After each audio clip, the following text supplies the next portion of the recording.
What's up, everybody? Hey. Welcome back to another episode of the Misfit podcast. 18.4 is here. We just saw the announcement. We just watched the fit dudes work out on TV. And then we watched our fit version of dudes work out in our gym. It was pretty good. Before we get to the details of the workout, we'll go over a couple things. Drew.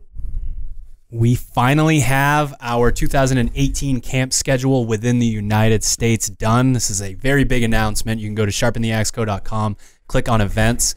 I'm just going to run through the 4 that we have now.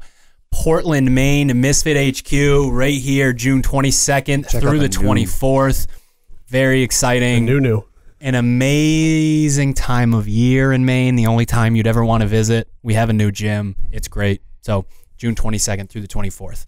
August 24th to the 26th, we are heading back to Derby City CrossFit in Louisville, Kentucky. It's a nice central location where a lot of people can get to. Louisville was actually a pretty damn cool place. Yeah, and then the gym itself is awesome. One of those gyms that just has that really cool community. So another great camp. October 5th through the 7th, we are in Philadelphia, aka Flipadelphia, Pennsylvania. Open Box Athletics.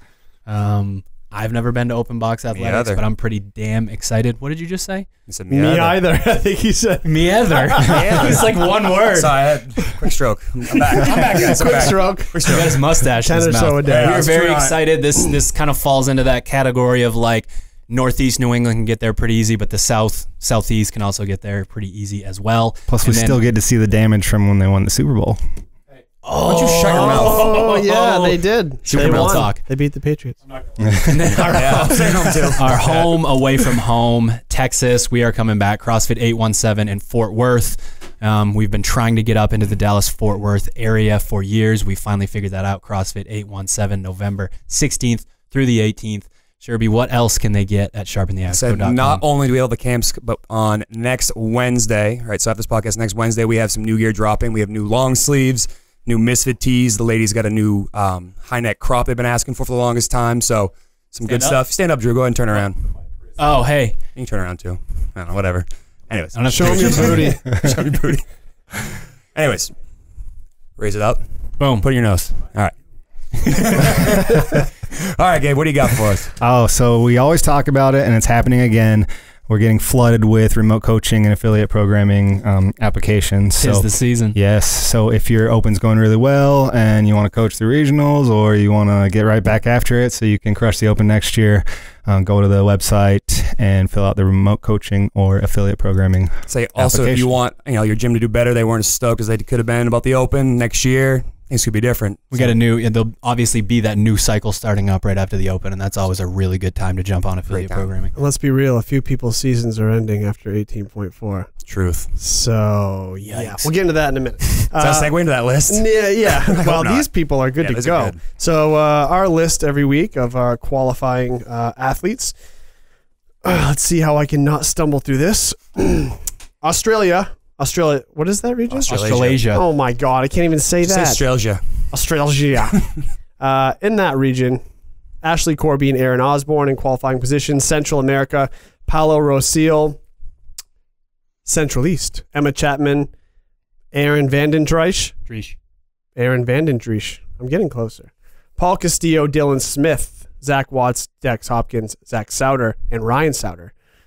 Good crew there. What a crowd. Yeah, what a crowd. Europe North, Marcin Zibaj and Arnie Christensen. Mid-Atlantic, we have Kenzie Riley, Paige Semenza, Zach Brock. And the North Central, we have Megan Scales, Dylan Martin, and Marshall Creed. The Northeast, Caroline Connors, Julianne Farwell, Stacy Marino, Joe Silvestri, Austin Spencer, and Corey Lunny. Let's go. In South Central, another very large list. Alexis Johnson, Travis Williams, Weston Neiman, Brandon Luckett, Justin King, Jordan Cook, Tucker McElmore, Casey Viator, Dalton Mankin, Giovanni Contreras. Literally the entire top 20 in South Central. Yeah, I think I just read off the leaderboard, essentially. Southeast, Norman Woodring and Zachary Mossbarger. I probably screwed that one up, too. Southwest, Chloe Wilson, Shantez Ramos, Lance Castle, West Coast, China Cho, Sam Quant, Nathan Pontius, and Stephen Bidwell. That's 44 athletes if you weren't counting. Holy moly. We got some Plus. youngsters too. What? Mason You got Martinick is Holy first in the world in his age That's group. dope. In the 14 to 15-year-old Crazy. boys. Damn. Attaboy. Maria Drabicki is, I think she's 10th. She's also crushing it. And then for the old people, Justin King. You're allowed who's to on say that 'cause list. you're old. Oh, yeah, I'm a Yeah. master, so it's not Qualify that statement, you know. it's not ageism or anything. Justin King crushing the 35 to 39 men age group. We had a couple just outside qualifying position right now. Jess Olivet and Corinne is up there in 41st. That's close, boy. Gabe. Oh boy. Close. I thought that you knew a special way to say it, and I felt bad about myself. No, I don't. Kenny Ochoa in the 40 to 44 age group is in 10th. He's crushing it. Steve Swistak is in 17th. We have Melissa Wistrom in the 40 to 44 women, and she's 16th. And then we've got quite a few in the 45 to 49 men who are right outside of qualifying position. And I'm going to mention Eddie, Thad, and Logan because they're close enough that they're going to crush it I like it. the last 2 weeks. Plus So, they're OGs. They yeah, are OGs. they're our boys. I just gotta say, I get like slightly upset. Like I have regret. I don't have a lot of regrets in my life, but I have regret when you start talking about the 14 to 15 and 16 to 17. I'm like, how much better would my life have been if I got to CrossFit when I was 14? Like way Instead better. of doing what, Seth? Tell us. I don't know. I wasn't doing anything. Darts. Really. That was like, yeah, that's You're true. chucking Actually. darts. Yeah, 14. Yeah, it's true. I wasn't doing fitness, that's for sure. I was working on accuracy. That's about it. One of the 10 domains. Yeah, Proud of you. 10% good. Still Okay. waiting for that event. All right. Enough of this shit. Let's talk about the meat and potatoes and how Moving on. if you haven't been working on this stuff, your season is over because we have heavy deadlifts, handstand push-ups, and the handstand walk. In my opinion, I think the simplest way to look at this workout starting out is that Diane, I'm talking about competitors as usual, Diane is nothing but a buy-in. And how you treat the buy-in dictates how the rest of the workout is going to go. If you decide to crush Diane, hold on to 21 deadlifts, unbroken everything all the way through, yes, that may buy you some time, but how, I don't know how because everybody's different, how will that impact the rest of the workout? And if you pace Diane to give yourself a fresh shot at what's left, the 21 deadlifts at 315, handstand walks for competitors aren't really a thing. It's just kind of a way to break up the deadlifts more or less. How is that going to allow you to move that bar faster with less time? So that's sort of how it appears in my head, and there's a lot of strategy that can be built around that. That's my initial take on it. I mean, I essentially agree with you. I think that, that first little bit is a trap. You hear your people you're training with. I mean, I told Drew afterwards that I think I could have maybe paced the beginning of Diane a little bit slower. Maybe that would have helped me later on. But I can hear you counting for him, and I know that, okay, now I'm a rep behind. Now I'm a rep and a half behind. I got to pick it up. I got to go faster. And in the end, I think my Diane was pretty close to what I needed to be. If it was a few seconds slower, it would have allowed me to hang on for bigger sets because after I finished Diane. But does that only buy you a few seconds on the other end? Don't really know. I mean, that's the tough part. It's hard to say when you're more fatigued. Are you going to be able to be fresher to, even though you're more fatigued, still be fresh enough to do a bigger set later on? Because having gone back to the barbell after the last set of 9 handstand push-ups, my plan was 7, 7, 7. I do a set of 7, pick the bar up the second time, and I get to like 4, and I go, he said to me right before I picked it up, if it's not smooth, put it down. Yeah. And I pulled 5, and I was like, this is not going, I'm not doing 2 more of these, so I drop it. And he said at this point, Drew was like, you should consider doing smaller sets with shorter we did rest. 3-3-3 right We there with finished short that the rest, rest and he of the didn't way. leave the bar. And I Nope. think that changed a lot. I think for as far as that strategy goes with the deadlift, staying next to your bar and just taking a couple deep breaths to recompose and brace again will allow you to pull through those reps quicker rather than fighting through slow reps or hanging on for too If long. you could do it over again, would you have started with 3s? No, I think maybe after that first set, maybe Yeah, might have sure. done did something like You did go to 8. 3s after 21, right? It's like when you started 15, you didn't I do did 3s? 6. I did 6 reps and then I did 3, 3, Okay. 3, and then I did 7 and 2 the last set. Gotcha. So having done that, I think smaller sets might be a better play for athletes who don't necessarily have big deadlift capacity to keep them moving without, slowing them down too much. I just wonder how much strategy would affect it because you sort of had it in you to get after it at the end.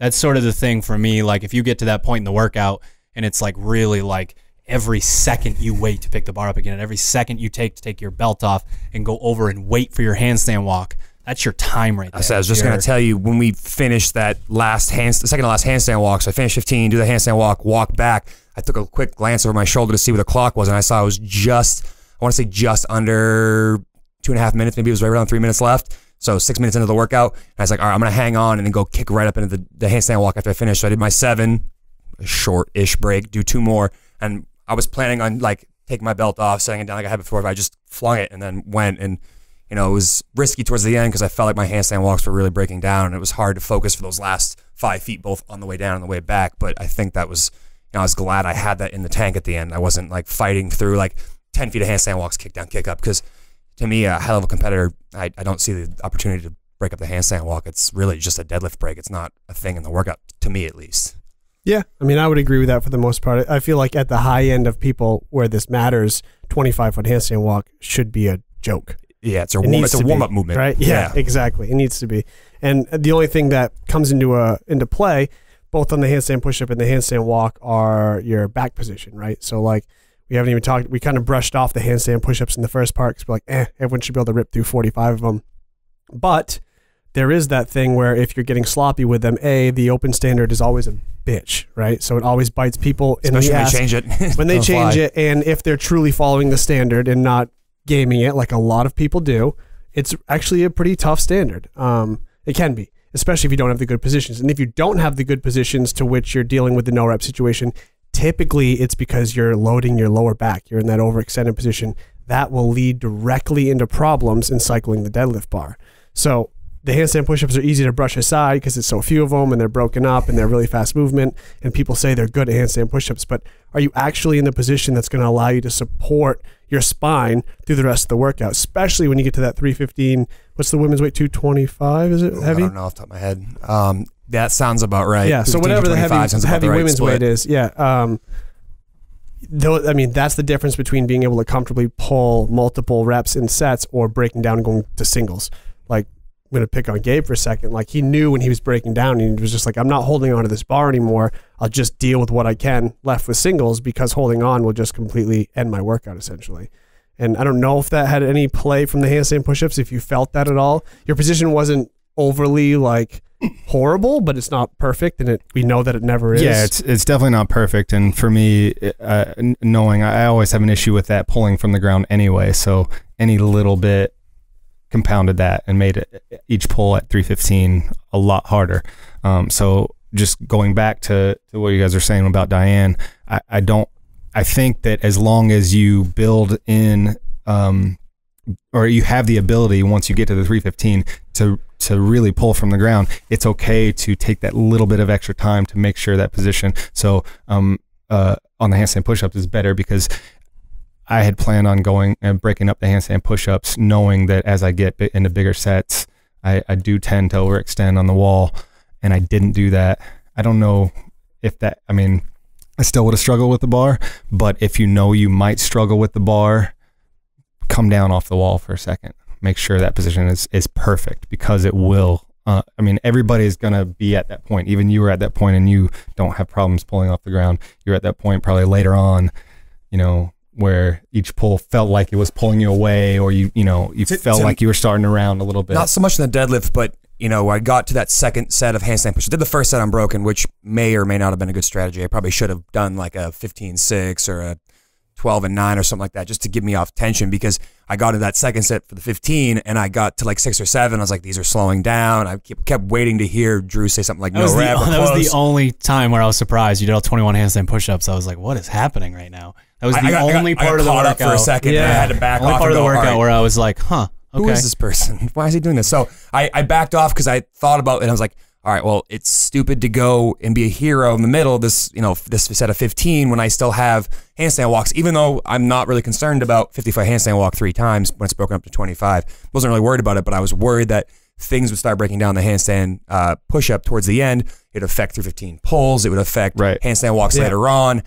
So I took a quick second and was like, all right, regroup, break it up. It's not a big deal to come down, do a shimmy, and then kick back up into another 5 and have it not really mess up, the rest of the workout. Because we keep saying the Diane at the start is, it can break your workout if you take forever, but it's also you're not going to get a, too much time in the back, and I don't think from crushing Diane to begin with. There's got to be a sweet spot, right? Yeah, Breaks work on both ends. And when you say it's a trap, it is exactly a trap because it feels easy when you start to work out. The 21 did the 21 unbroken because I felt like I was still going fast and it was still easy.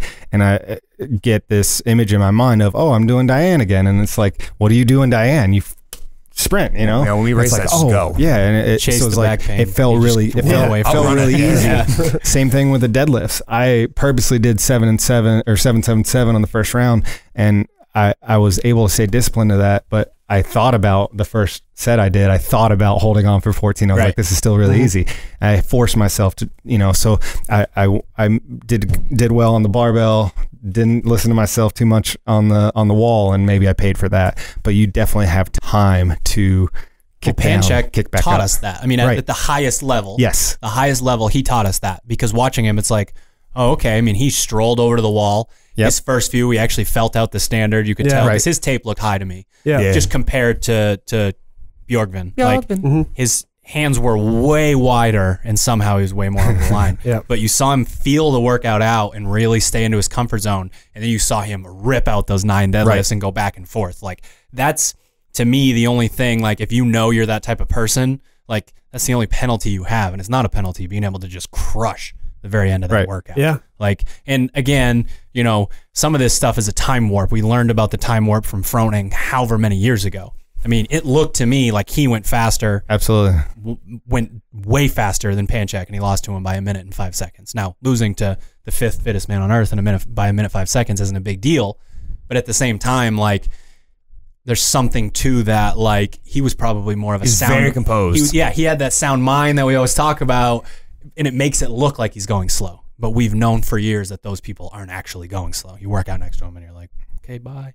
Yeah, I mean, if you were to superimpose us side by side, you'd probably see that I moved pretty similarly through Diane, and then I moved pretty similarly through the first start of the 315, and then where my breaks feel like that, my breaks are much longer than his are, even though it feels like, watching it, you're like, yeah, it looks like the rest he took, but it's just I think even transitions, even if it's 4 seconds longer with 2 extra deep breaths before you kick up on each side, you add that up across 6 to 9 transitions in that part, and you found 40 seconds right there. Yeah. So it's just, it's exactly what he said. It's the way that they approach workouts compared to us. But Agreed. One thing that's scary is it's super eye-opening for everyone else we're going to see who's simply not at Scott's fitness level. And I mean, we're talking 1 minute 40. Yes. That's all you have compared to him. Correct. That's all you got left. Right. Yeah, that's it. And he's shorter, so his handstand push-ups are fast. His handstand walks easy. All his range of motion's fast, right? It's short. Deadlifts. Even though he's not maybe built to deadlift, he deadlifts just fine. I mean, he must have 550 plus. I mean, so that's sure. to him, I'm sure, not a big deal. So other people are going to be, we talked about, 18-1 being a transition WOD. Well, guess what? The transitions still matter here. Yeah, this is 9 minutes. This is 9 minutes you have to do this. That was 20 minutes of transitions.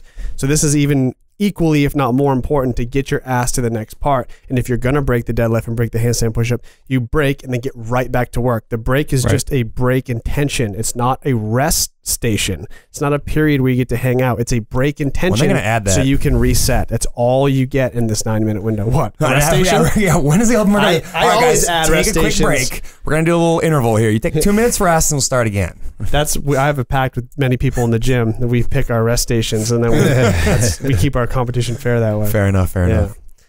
So this is, even if you don't want to be, it's a fast and furious workout. And it is. You're talking about breaking a lot intentionally and having strategy on the barbell, given that it's 90 heavy reps, 45 moderately heavy. It's still crazy. It still sucks. Yep. Deadlift's going to fuck you up. Yeah, it is. Either way.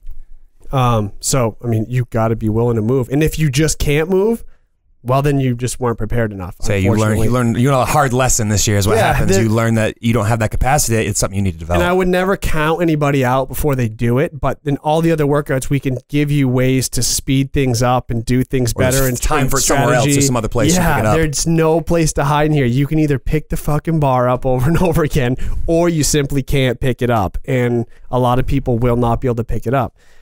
I would like to play a game.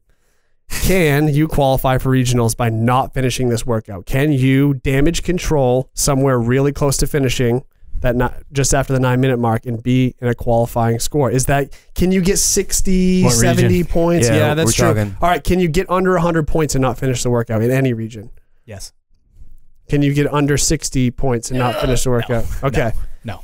And a lot of people can't afford to take 60, 70, 80 points right at all. I mean, most people can't. Yeah, I agree. I mean, It's rare that there's someone who's like outside of the top athletes that 100 through whatever is really good at deadlifts and handstand push-ups. It's very rare. You just get, a big guy that likes to pull the bar, a little bit taller, but I don't know who that is. fortunately doesn't have, but you have the shoulder. You and Cody are examples of the big Bigger guy. guys, yeah. A lot of shoulder mobility, like to move through that range of motion, but oh boy. And even strong guys that are on the shorter end, the guys that are the 500-pound squatters, but they're short, The are still leverage is fucked just here. so Because rough. if you're At pulling some one, point it goes. yeah, and if you're pulling one heavy deadlift, you might be really strong. Your raw strength might be great. But for 90 reps, when you don't have long levers, it will Gabe's break over there down. shaking his I head. mean, yeah. Right? Yeah, it I will just break experienced down. that. I mean, I know other athletes that are going to, they have huge lifts, and when it comes to this high rep stuff, it's going to break down. The deadlift doesn't look the same rep 1 as it does rep 45, and then we talk about rep 60 when we're at 315. They're toast. They're done. They can't even finish the workout. And I think a lot of people are going to get there, unfortunately, and I don't know if there's a way to deal with it at this point. There's no prep you can do in the next 48 hours. It's going to be like, oh, now you can deadlift 315 for reps. You can rip Well, it out.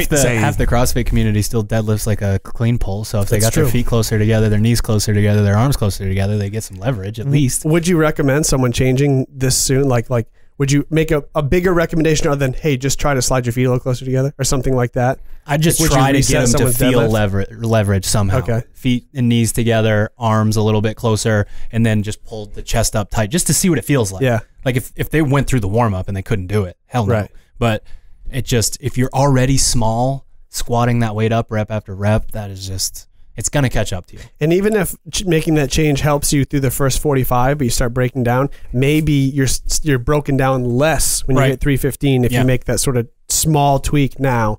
I mean, revamping your whole deadlift isn't a reality at this point. This is a but- tough one too for the athletes that are smaller. Maybe you're taking a second run at this. You're doing 90 deadlifts and then trying in 2 days to do 90 more deadlifts. Like, People are going to get hurt. fucked. yeah, to me, this is like it's definitely not a one and done, but like if it's, you have to be very conscious with how you move because you're not It's going to get week opportunities. 4. It's week 4 now. I know. So Yeah. are you that person that says, I'm on the I'm bubble. going to do this a third time or I'm not going? Yep. Like, ugh, that's a terrible It's choice. a risk. Yeah. Well, here's the thing. Like in all the other workouts, it's reasonable. It's not ideal, but it's reasonable that people have the mindset that they're going to go through and they're going to retest, right? I'm going to retest because most of them don't destroy them, right? 18-1, even 18-2 with the 2-parter, it doesn't destroy you to work on a couple heavy cleans and do that really fast burner. And the last workout certainly didn't destroy anyone. I mean, people bitch about their calves, but you can get over having some calf soreness and do the workout again. This one can literally shut you down in the first attempt. Turn you off. So Basically. your mindset, even if you had it, even if we've been telling you 100 times not to have it, is you need to treat the first one, prepare the best you can, get as much information as you can, strategize your perfect strategy for the first go, because it may realistically be your only time that you can put your max effort into the workout. You may be so broken down, so sore somewhere, or maybe you don't even feel that sore, but your midline is just taking a fucking beating from both movements, and you're not able to have the same level of bracing on your retest. It will shut you down again. So if there was ever a test that I've ever seen in the open that you may have to treat as a one and done, it has to be this. That's how you have to go into this workout. You can't go into this with any sort of, I'll figure it out. It's So like, the last no one, room for that. The last one I thought was like this. I mean, people would say maybe 16-4, 17-4 was that, but to me, it reminds me a lot of that, like the box jump deadlift, where the deadlift went from 10 to 15 to 20. It's the same It is. deal, because you're pulling, a moderate weight when you're, relatively fresh. You start to get tired. Now, not only does the reps go up, but the weight goes up, and now you have to really dig deep, and you get into that 275 bar that year, or maybe you sniff the 315 bar. Like, you don't want to do it again in 2 days. Yep. You're totally cooked. So, I mean, we'll probably post about this on our rest day stuff, but there's going to be a lot of prep you need to do if you do have to do it again to get yourself ready, because you're and people putting will have to. Yeah, but they will. But I'm saying, like, there'll be a lot. I mean, if you ever want to take your recovery seriously, like, this is going to be a perfect opportunity after you finish this workout to spend a lot of time in recovery and, getting a little creative with it so you can maybe take a second whack if you need to. So just my 2 cents on the recovery. I don't have a lot more to add about it. I mean, I'm sure we'll post up videos of the handstand push-up again to refresh everybody. I don't know if we probably could do a quick video on that, like the clean pull setup, so we can show what a squatter looks like doing that. We'll put out as much content surrounding this as we can over the next few days, but I mean, it is pretty straightforward. It's just Diane is your buy-in. You know how well your PR Diane went, and you know what your PR Diane looks like, and you know if you've been meeting the open standard with your handstand push-up, and you know we're telling you you can break up deadlifts without any penalty in this workout, and you can be almost just as fast. You just have to find your game plan to get through your Diane, and then really assess the second half of the workout as its own workout. What am I going to do when I get here? What's my plan? And when my plan goes to shit, what's my audible? Because almost everyone, like you had your plan. Audible, yeah. You had a plan, and you had that, and it didn't work out almost immediately. Right? Pretty close. Audibled in his handstand.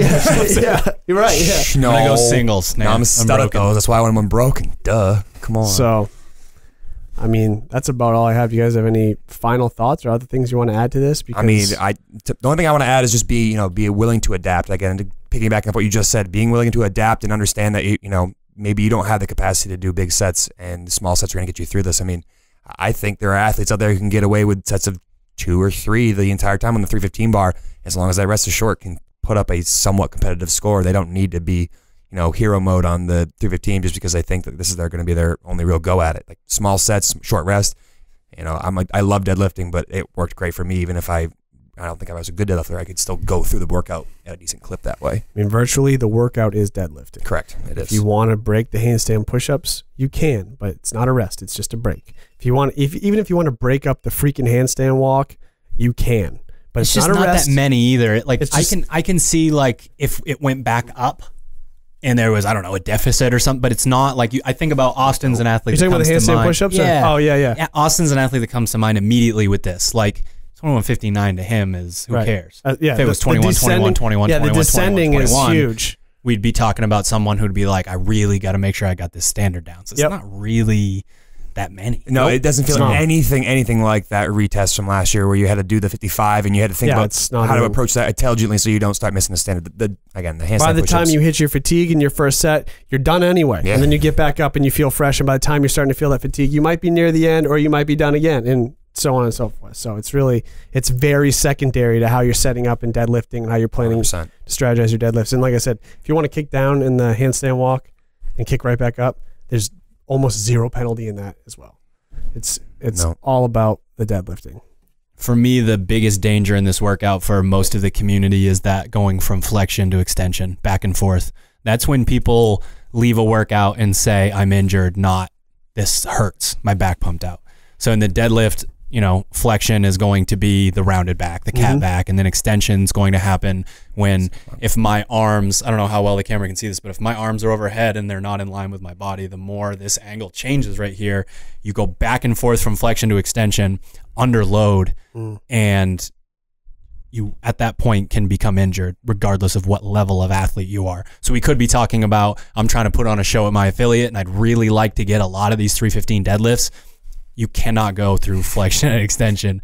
And then that was the only thing when we move on to the higher level athletes, the only thing that I saw with you is your handstand walk. There's a ton of extension in your handstand walk. I was going to ask you because that's not particularly a good movement for me. I mean, I love handstand walking, but I know that I'm in a broken position. Yeah, you're positioning, right. So when I get tired, it gets worse, and I could feel that towards the end. Yeah, you look like you could kick yourself in the back of the head. Scorpion. Basically just catching myself from falling. I wasn't really like, if you wouldn't say I was a gymnast, I would not be handstand walking. And if you didn't love deadlifts, if you didn't have that posterior chain mobility, and you went from those positions, that'd be bad. Yeah, I mean, that's a personal goal of mine, is just working on that same position. Like, if, again, it's too late now, but if that's something that happens to you, the next year you could spend some time working on being more inverted and working on keeping your core stacked over your hips, the entire time, so you're not in that U shape, which will put you in, extension over and over again. And we've got so many resources on handstand push-ups. Please listen to that. It makes the standard way easier. It's going to make the deadlifts easier, and we will shoot a really good deadlift video for you guys tomorrow morning and get that up on the site so you can check that out. Just a few tips.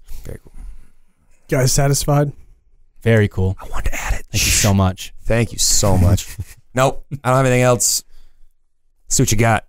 I don't got anything. This workout, this workout's fucking crazy.